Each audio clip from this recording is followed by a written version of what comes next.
ఒక్కరు మాట్లాడారు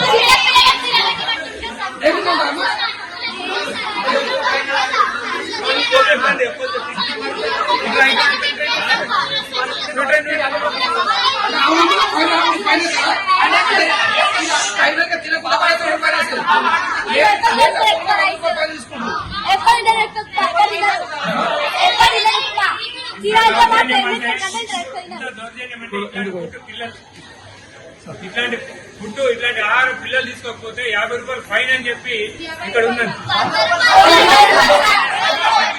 తింటారా తినాలి, లేకపోతే తినకపోతే మీకు 100 రూపాయలు ఫైన్ అని చెప్పడం సిగ్గు చేయటు.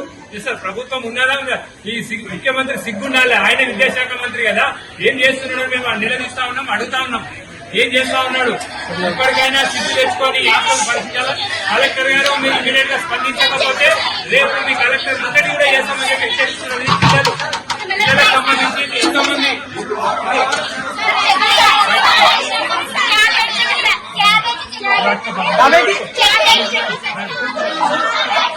చిన్న పిల్లలు, పేద ప్రజలు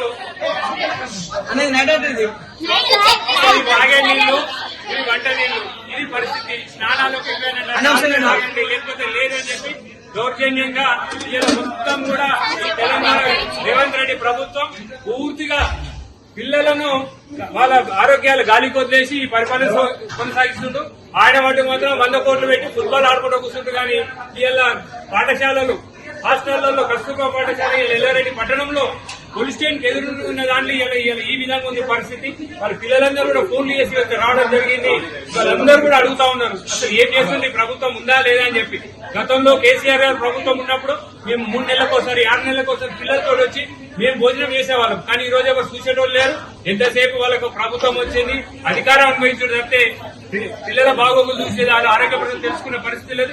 ఇప్పటికైనా ముఖ్యమంత్రి గారు, మీరు విద్యాశాఖ మంత్రి ఉన్నారు, ఇమ్మని స్పందించి ఇక్కడ ఉన్నటువంటి ప్రిన్సిపల్ మీద చర్యలు తీసుకోకపోతే మేము రేపు కలెక్టరేట్ కూడా ముట్టడి చేస్తామని హెచ్చరిస్తా ఉన్నాం.